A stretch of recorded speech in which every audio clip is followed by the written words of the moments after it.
ஆன்மாவின் வேண்டுதல். டிசம்பர் மாதம் 4ஆம் நாள், புதன்கிழமை. ஆபத்து காலத்தில் என்னை உம் கூடாரத்தில் மறைத்துக் கொள்ளும் இனிய தேவனே, துராஜனை, இந்த மகிமையான நாளுக்காக உமக்கு நன்றி கூறுகின்றேன். நீர் அளிக்கும் இன்பத்தையும் துன்பத்தையும் ஒரு சேர நன்மையாய் கருதி நான் ஏற்றுக்கொள்கிறேன். அழிவில்லாத உணவாகிய உம் திருவுடலை தினந்தோறும் உட்கொள்ளும் பாக்கியத்தை எனக்கு தந்தவரே, உமக்கு ஸ்தோத்திரம். உம்மை கூவி அழைக்கும் யாவருக்கும் இரக்கம் காட்டுபவரே, உமக்கு ஸ்தோத்திரம். முடிவில்லா இறைவன், அதே சமயம் உயிருள்ள இறைவனாகி உம்மை ஆராதிக்கும் கிருபையை எனக்கு நீ அளித்திருப்பதற்காக நன்றி கூறுகிறேன். எனக்கு உரு கொடுப்பதற்காக உம் உருவை சிதைத்துக் கொண்டீரே, என்னை வாழ வைப்பதற்காக உம்மையே கையளித்தீரே, உம்மை ஆராதித்து மகிழ்கிறேன்.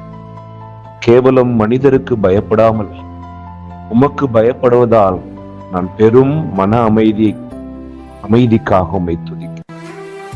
மனிதன் தனக்கு தொடர்ச்சியாக நடக்கும் சோதனைகளினாலும் தன் மீது தனக்கே இருக்கும் நம்பிக்கையை இழக்கும் போது அவனுக்கு நம்பிக்கையை தந்து காக்கும் உம் வார்த்தைகளுக்காக உமக்கு நன்றி கூறுகின்றேன்.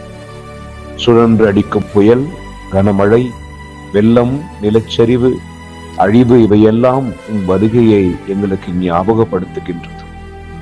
நான் செல்லும் இடங்களிலெல்லாம் என்னை உண்மையாய் நேசிக்க ஒருவரையாவது நீ தந்திருப்பதற்காக உம்மை வணங்கி ஸ்தோத்தரிக்கிறேன். எங்கள் பாரத தேசத்தை, எல்லா மாநிலங்களை, அதை ஆள்பவர்களை உமக்கு ஒப்புக் கொடுக்க, தண்ணீர் வடிந்து இயல்பு நிலை திரும்பி மக்கள் எல்லாம் மகிழ்வுடன் இருக்க ஆணையிட்டர்.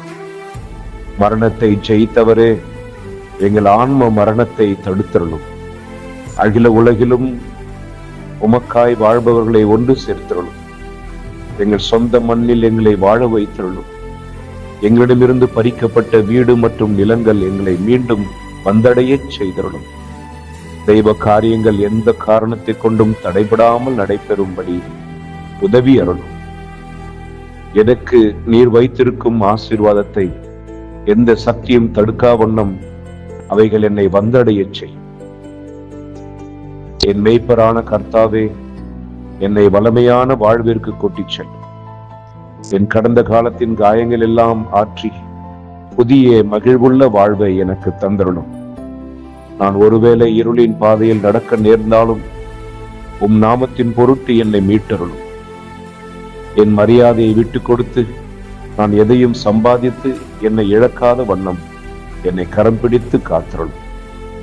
எல்லாம் வல்ல இறைவன், தந்தை, மகன், தூய ஆவியார் உங்கள் அனைவரையும் ஆசீர்வதித்து பாதுகாத்து அமைதியின் பாதையில் வழிநடத்தி செல்வாராக. ஆமென்.